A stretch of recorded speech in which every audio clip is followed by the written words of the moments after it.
From the Toronto Star, I'm Raji Mudler, and this matters.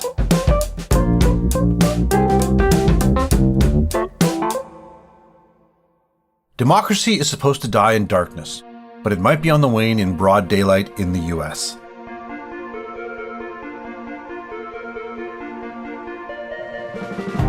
It has been 8 months since former U.S. President Donald Trump lost the election, and 6 months after he incited an insurrection at the U.S. Capitol. But despite that, it seems his power base in the Republican Party only seems to grow along with his influence.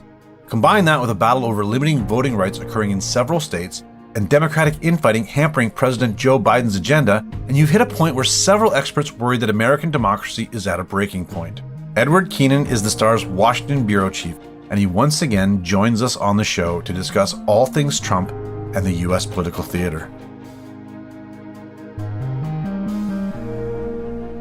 Ed, thank you so much for being back on the show. Well, it's always a pleasure. I'm so glad to be talking to you. The pleasure's mine, sir. I think we have to talk about how Trump remains an incredible influence over U.S. politics and how the big lie continues to grow and gain power over the Republican Party in particular. How is it that it seems that Trump loyalists are growing in number now? Certainly, I don't know that his base is growing, but the loyalists in Congress, in the party, are showing more and more allegiance to him. Right after January 6th, when there was this attempted overthrow of the elected government to seize or remain in power, like a violent occupation of the Capitol building, immediately after that, there's a significant backlash among corporations, but also specifically among Republicans in Congress and in the Senate.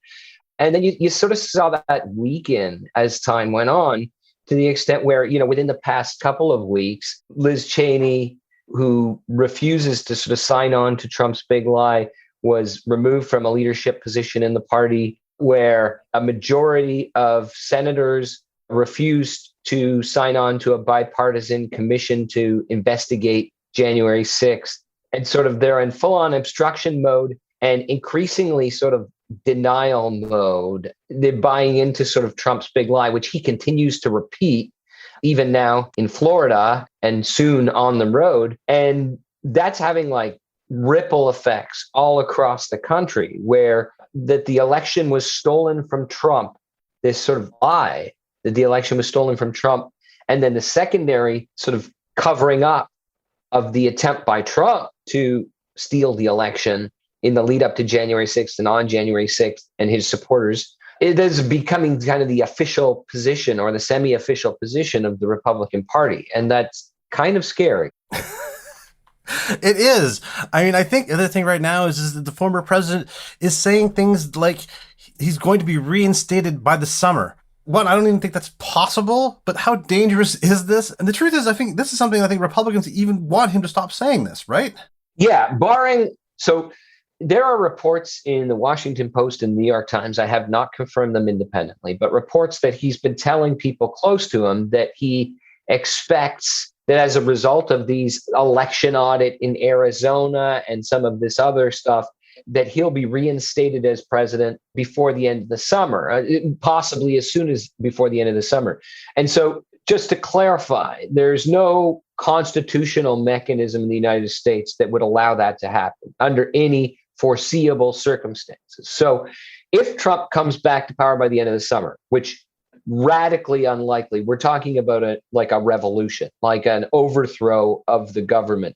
And I don't think that's really in the cards. But the fact that he's sort of saying that, and that a significant number of his believers and some of his sort of influential public surrogates, I guess you could call them, former General Mike Flynn, who was his national security advisor, one of the lawyers who was involved in pursuing sort of the election challenging cases through the courts. They've been saying similar kinds of things publicly to big rallies and to big applause.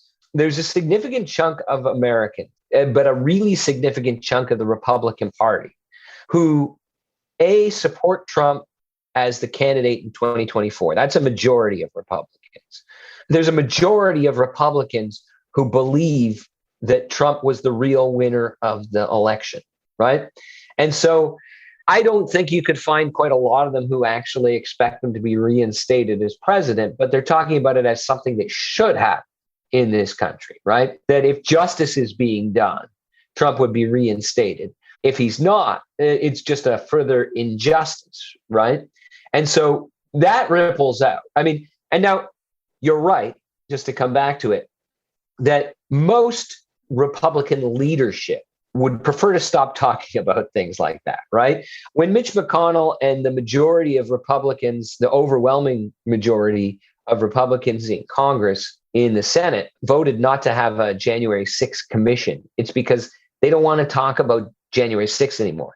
They don't want, going into the midterms next year when Congress people have to be reelected, the Republicans don't want to be talking about how responsible were we for the violent siege that tried to overthrow the government in the United States. That's not the debate they really want to be having. They want to be having a debate about cancel culture, which they think is a winning issue for them. They want to be having a debate about Joe Biden's excessive taxes or overspending. They want to talk about inflation, which is something that people are concerned about. They don't want to be talking about Donald Trump and any speculation about a coup. But I think there is a significant number of rank and file Republicans on the street who do want to be talking about those things. There's a big chunk of them who want to be talking about them because they legitimately believe that it's a matter of justice. They legitimately believe because Trump has convinced them, and because, Trump convinced them on the back of a overlapping set of weirdo conspiracy theories, but they really believe the deep state stole the government, that there's that the thieves are sitting in the White House, right? Having stolen the country away from the people of America and their democratically selected representative. I mean, I can't emphasize enough that there is no evidence that that's true, and a significant amount of evidence that is not true and is entirely made up, often on the fly, by Donald Trump himself in speeches, but also by people trying to cause trouble on the internet. That's the big lie, but there's a lot of people who believe it. And then there are other people who think they can kind of cash in on that and exploit it. And just to move on, I mean, I think this is maybe the next topic. Donald Trump may be the world's sorest loser, right? And that's no surprise to anybody. Like, he's never been a guy. I think even people who admire him would realize that he's not a guy who admits the possibility of defeat, that he's not a guy who will go down gracefully, right? Like, this is just not his thing. And so then there's a temptation to say, you know what? He was defeated in an election. Right now, today, 66% of Americans say they don't want him to run again. They don't want anything to do with it, right? 66% of Americans overall. And so, there's a temptation to say he's a retiree who likes ranting and screaming, and we should just leave him be and not paying any attention. But of course, he's the front runner for the 2024 Republican nomination. He's increasingly his hints are becoming more like statements that he plans to run again, assuming he's not reinstated before then. And he is the leading candidate. A majority of Republican Party voters support him doing. And in the meantime, the Republican Party in the states, at the state level, which controls majority of the governorships and state houses in this country, is acting on the big lie. They're essentially carrying out the work of the insurrection by other means. We'll be right back.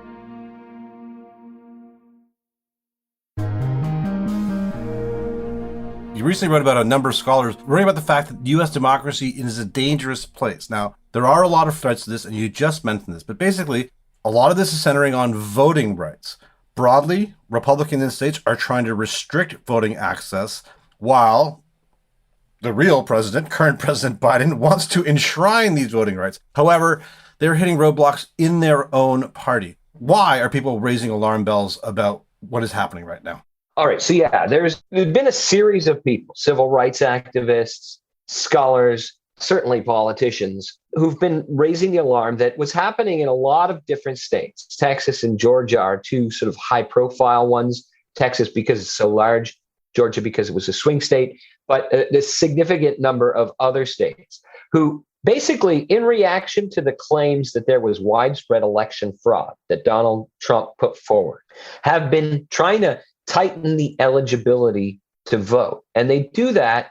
Republicans have pursued this in a lot of places, including Wisconsin, famously, for a significant amount of time, where the Republican calculus to oversimplify it is that if you make it harder to vote, and if in particular, if you make it harder to register to vote and stay registered, if you make it harder to vote early, if you make it harder to vote by mail, then that's going to benefit them, right? Republicans think that their base will turn out and will jump through hoops, and that their base are people who have homes and driver's licenses and don't move around a lot and reliably come out to vote. Almost all the sort of voting reforms that they are proposing now, like they have for years, but it's really been ramped up in response to these claims of election fraud, are to make it difficult to vote early, difficult to register to vote at a new address, difficult to stay on the voter rolls if you didn't vote last time. The Texas law that's being considered, at least in its language that was before the legislature recently, would ban sort of Sunday morning voting, which is a tradition in Black churches. And when you add a lot of these things up in a significant number of states, and 14 have already passed such laws, there's a lot more on the books. In various states where they control the elections, they're trying to make it harder to vote for the people who traditionally vote for Democrats. So the kinds of changes they're making are to target types of voting or types of voting registration that are commonly used by Black and minority communities, by young people, and otherwise by people who traditionally vote Democrat. Civil rights activists have been saying this is a massive attack on the franchise, right? This is the biggest rollback of voting rights since the 1960s, since Jim Crow era. And 100 scholars signed a letter last week saying essentially that. You can think at first that there's Chicken Little saying the sky is falling, but they say our democracy is at risk as a result of these things and some other factors, right? And these changes are being put in place in direct response, and they're being pushed in direct response to Donald Trump's untrue information that there was massive widespread fraud. That they're the justification for these laws to restrict voting rights. In addition to that, and I'll just add this in, that there are a lot of states where they've been contemplating allowing the state legislature to overrule the voters, essentially, in selecting voters for the electoral college, right? Which is how the president's actually selected. That was something that sort of came up, during Donald Trump's rejection of the election, is that the Pennsylvania legislature should step in and reject these fraudulent ballots and send an independent state of electors. Some states are trying to make that easier, to give the state legislature more authority, where if somebody's claiming fraud, they can say, oh, well, this vote is invalid. We're going to send the people we want.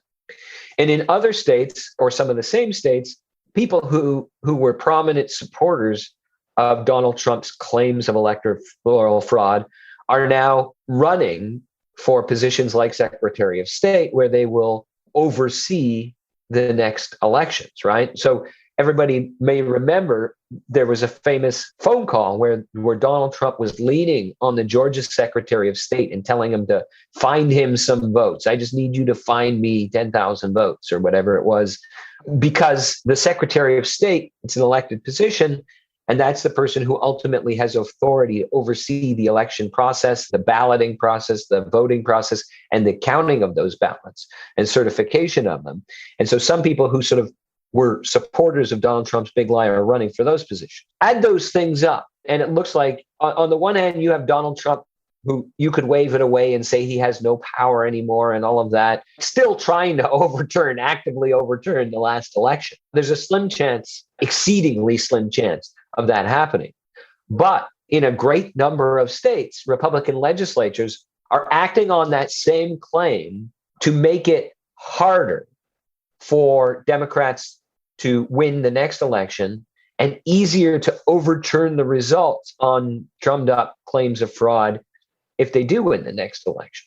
It's fascinating, and it's just a mess. But the other thing is it's funny, I'm talking about the last president, and we've got to talk a little bit about the current one. And It's amazing to me to see all these Republicans falling in line behind Trump and the big lie, whereas you see Democrats just being pulled apart by basically two wild cards in their own party. Kristen Sinema and Joe Manchin.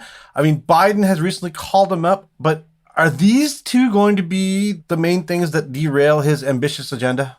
Possibly, and possibly not, and we'll see. But you're right that not only all we've been talking about this sort of Republican Party, what's happening, but we do see debates within the Republican Party, Liz Cheney getting thrown out, all of that. But what you do see in Congress and in the Senate in particular is the Republican Party voting on most issues as one. And so what's really important here right now, pivotal, when we talk about voting rights or when we talk about anything else, is that there's a tie in the Senate, 50-50 tie. And Kamala Harris, the vice president, breaks that tie, which gives the Democrats a one vote majority in the Senate, right? They control the House of Representatives. They control the White House.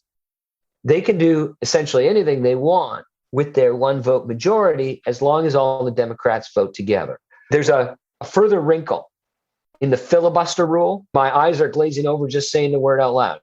But essentially, there's a procedural rule that means almost all legislation can be blocked by the Republicans unless 10 Republican senators vote with it.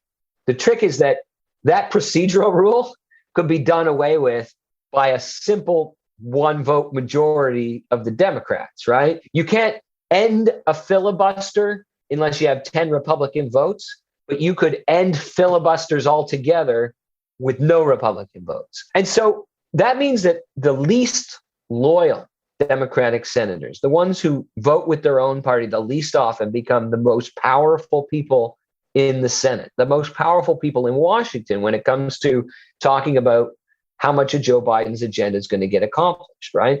If Kristen Sinema, Joe Manchin, and a couple of others would vote to remove the filibuster, then in theory, the Democratic Senate can pass anything they want. They can pass Joe Biden's full agenda, his infrastructure package, the voting rights law that would sort of undo some of what we've just been talking about in the States, the police reforms, any number of other things.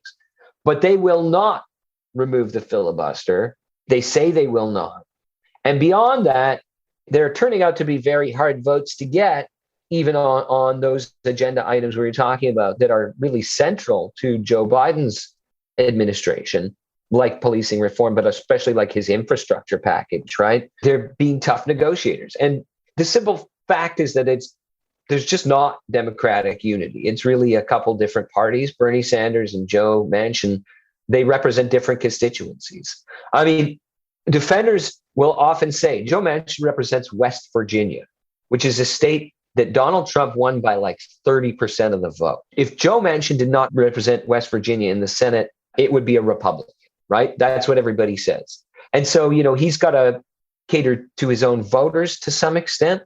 But at the same time, what a lot of these scholars are saying, there's a massive protest planned in West Virginia on Monday for him. A bunch of civil rights leaders went to meet with him the other day. But they're saying, like, we believe our democracy is threatened. Let's talk about infrastructure later, right? But we believe that the Republicans are trying to steal the next election, and we can see them doing it. They're making it legal to disenfranchise Democrats and make it impossible for Democrats to win the next election. That could be irreversible. Our democracy is at risk. It's time for you to come and save the country. And Joe Manchin is essentially saying, unless you can get 10 Republican votes, then I'm not in favor of that. One final thing, I know I'm going on a long time, but it's that Joe Manchin says he supports the voting rights legislation that would guarantee voting rights. He, in fact, was a co-sponsor of that when it first came into the Senate. But now his only reason for not supporting it is that there's no Republican support for it. And so if you believe democracy has a gun to its head, Joe Manchin's position is that the person holding the gun has to be part of the rescue squad. Otherwise, he's not joining it. It is a fascinating mess to watch right now, and one I'm sure that we will be watching. Ed, I want to thank you so much for your time today. Thank you. It's always a pleasure. Maybe one day we'll get to talk about something happy. I hope so. Ed Keenan is the Washington Bureau Chief for The Star.